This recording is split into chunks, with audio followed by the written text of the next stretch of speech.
Hello and welcome back to the Polaris Travel Health Podcast. Thanks for tuning in with us again this week. Today, Jayden and I will be discussing culture shock.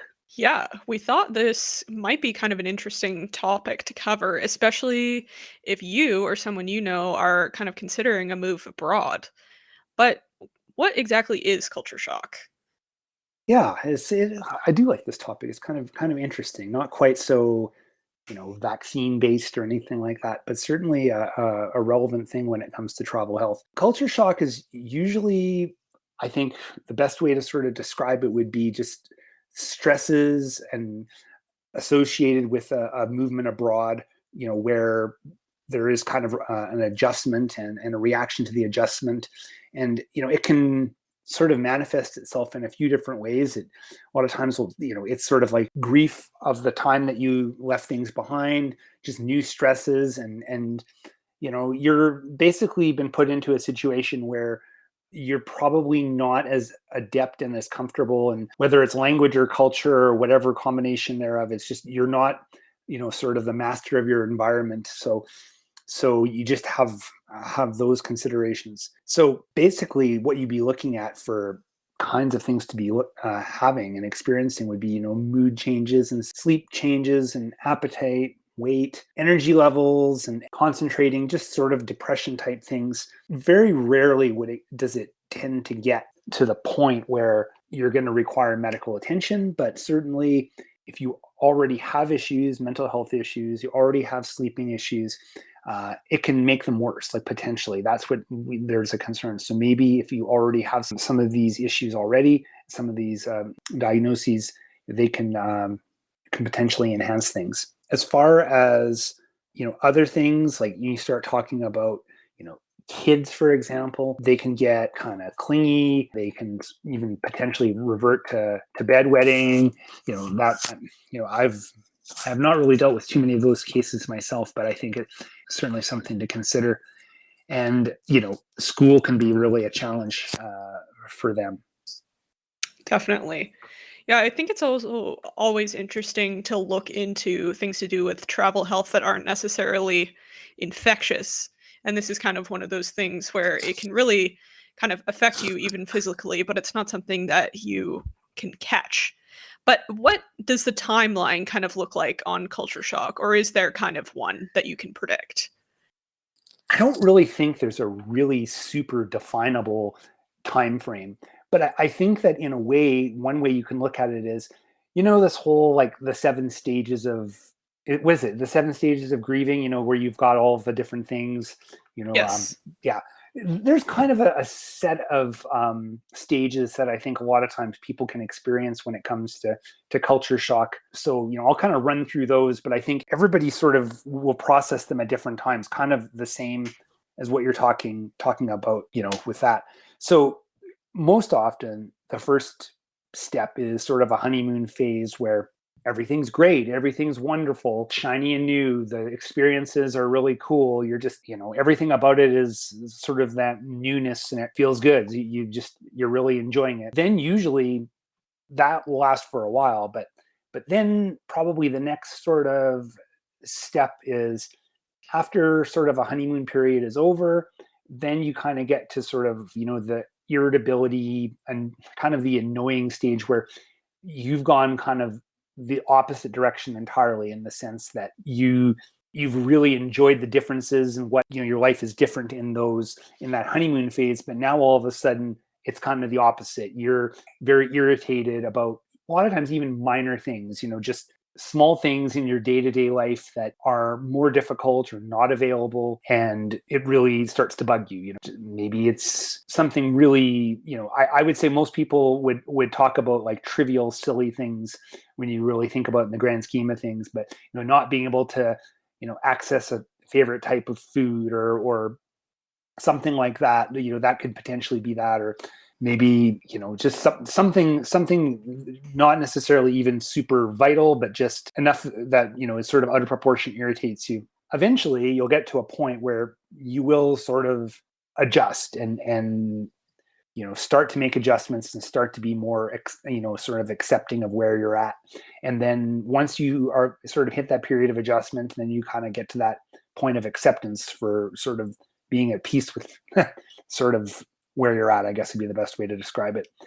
And so those are really the four phases that I would look at. And then the other thing I would mention too is something like, what about coming back? Like, return, go back to wherever you're from originally. Are you going to have a problem there? And that's a sort of a different set of problems.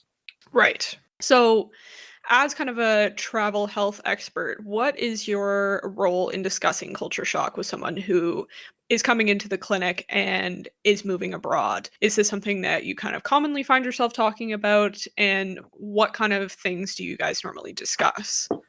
Well, we typically don't talk about it unless someone is moving abroad, spending, like an extended period of time where you're really uprooting your life. Sometimes, we'll see patients that are going to do work, and maybe they're like, we've had people that are going to do oil and gas or mining or something like that. And they're doing shifts where they're there for a few weeks and then they come back to Canada for a period of time, back and forth. I'm talking more about people that really just uproot everything and move to that country. So we don't talk about it really often just because you don't see tons and tons of those patients, but you will sometimes. And when I talk about it, I think it's a lot more of an acknowledgement of it and just making sure people are aware of it and making sure people know that it is not unusual. It is a pretty standard thing. The severity and length there can be different.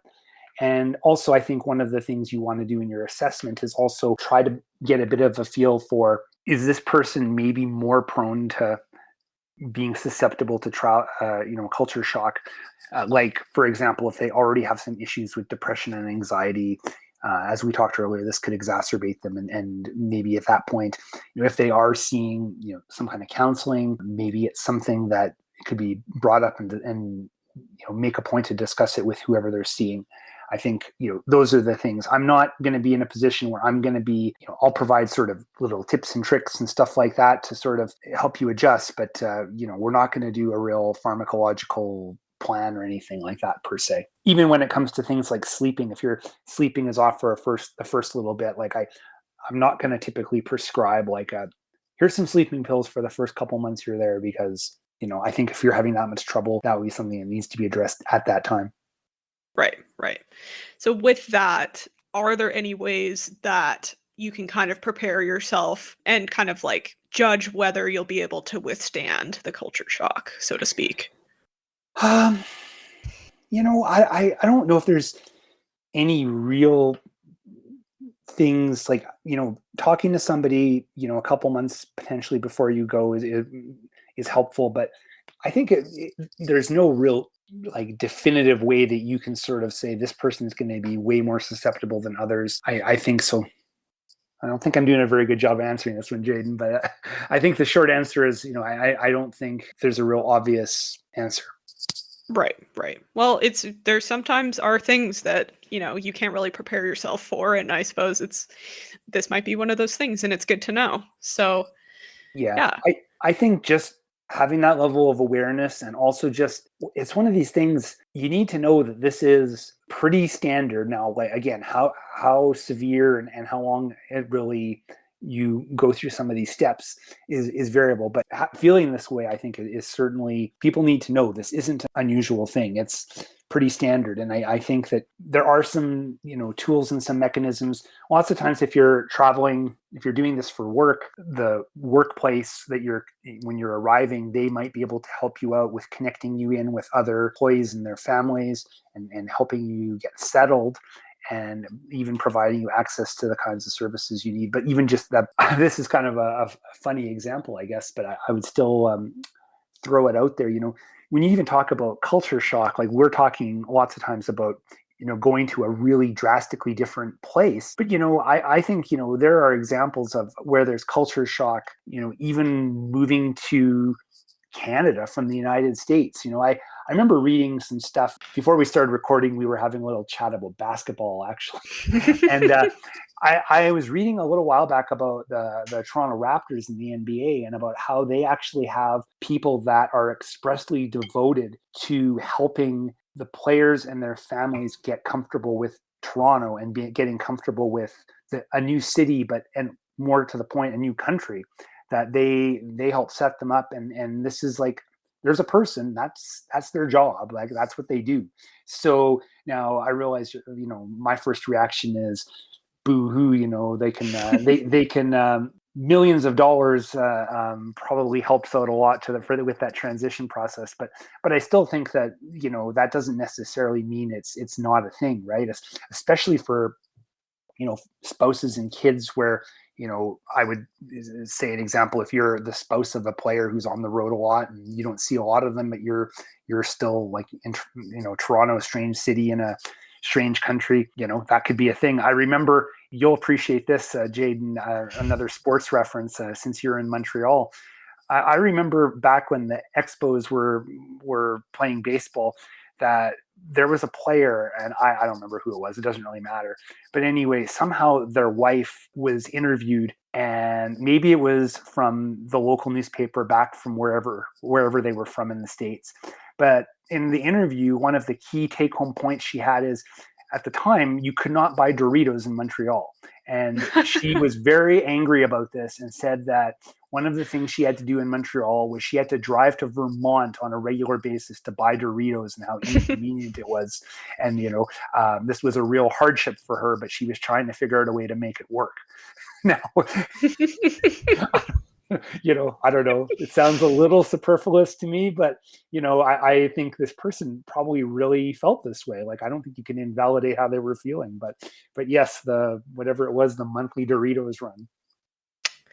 Well, I have to say, I kind of relate. Like, I am a big fan of Doritos myself, but even living in Montreal versus having lived in Alberta before, there is some level of culture shock having moved here. There's a bit of a different attitude here. There's a bit of a different kind of tone, so to speak, of living in Quebec versus living in an anglophone area of Canada, and it takes a little bit of getting used to. So I have to say, it's definitely something to keep in mind, even if you're not even moving outside of the country.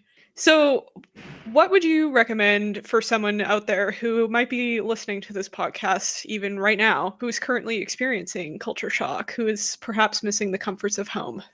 I think the best thing that you can do is, now with technology being what it is today, it's never been easier to connect with people across long distances. I think I would really try to reach out to some people, connect with people that you haven't seen. I realize that you're, sort of reaching back home, so to speak, but I still think that has value. And I think also just reaching out locally, and especially trying to see if you're there for work or for school, if there's some kind of support systems in place. And I'm not necessarily even talking about like really significant, like, I'm booking appointments with mental health professionals or anything, but just finding ways to connect in with people, outside of work or outside of school or something like that. I think those are probably some of the best things to do, and good starting points, especially if it is sort of, more on the, mild to moderate side. I guess if you already have pre-existing mental health conditions, then, that might raise the urgency level a little bit. But Well, I would definitely agree about the making connections. I mean, there's always going to be, hopefully, I mean, some sort of emigre community that you can connect with. And I think that would definitely be something that would be really helpful. Is there anything else you want to mention, chat about, any other sort of anecdotal yeah, offerings? one thing that we didn't really talk about in the prep, but I did want to talk about, I alluded to it earlier, was the return home. Right. There is such thing as reverse culture shock, where after living someplace for a while, when you come home, it's a weird shock to your system. Yeah, it's definitely a real thing. And this is sort of an anecdote about actually somebody that I know, not a patient of mine, actually somebody I know personally, who spent a year traveling. And what ended up happening was they ended up settling actually in Vietnam for, I don't know, 6-8 months, something like that. And they basically rented out a place and lived in Vietnam for all that period of time. And anyway, when they came home back to Canada, I know that her experience coming back was very jarring. Like, I remember having a conversation with her, and she said that, she went into the grocery store, here in Calgary, and she was just kind of overwhelmed by it all. And, I think that the adjustment back was relatively quick, But I think that, she made a point of telling me about how there was an adjustment period and there was a period of time where, like, yeah, stuff seemed very weird. But I remember the grocery store story. She went to Safeway or whatever, and she just like kind of freaked out almost, and just because that's so not what you were experiencing in the last how many ever 6-8 months. Definitely. Yeah, I bet you it's a big difference, but to be fair, sometimes I also get a little bit overwhelmed at the grocery store too. Yeah, fair enough. But yeah, anyway, it's an interesting topic, and it's something that we don't have a real, there's no real obvious conclusion or answer. But I think, like, I think the main reason I want to talk about this is, well, one, it's interesting. Two, it's common. And three, I think you just need to shed a little bit of light on it and just make sure people have a level of awareness and kind of know what to do. I think whenever we're doing travel health appointments, a lot of times we can't always necessarily see the pitfalls that people are going to encounter when they're traveling, but a lot of times you want to at least discuss some of these things and make sure people can recognize and come up with a plan on how to deal with certain things. It's like the whole thing with getting traveler's diarrhea, for example. It's like it can be unpleasant and anxiety inducing and that sort of thing. But if you kind of know what to do and you have a plan, then I think that certainly provides some peace of mind. And I'd say this is the same kind of thing minus the antibiotics. Yes, thankfully, minus the antibiotics. All right. Well, anything else you want to mention? No, I think that pretty much covers it. I think I think we've kind of done a decent job of going over it. I think it could be an area you could delve into a lot more, but I think this is a pretty decent brief overview. Definitely, I would agree. I think it's something that perhaps maybe you don't think as much about until it starts to happen. So I think maybe it's a good thing to have a discussion about. But yeah, thanks for tuning in to this week's edition of the Polaris Travel Health Podcast. A reminder that the information and advice that we provided in this podcast are not a substitute for live medical advice tailored to your itinerary and your medical history. If you have questions or you want to book an appointment, please head over to our website, www.polaristravelclinic.ca. Check us out on Twitter at Polaris Travel RX and our Facebook page as well. We hope you'll tune in again with us next week. Thanks, Jayden. Thank you.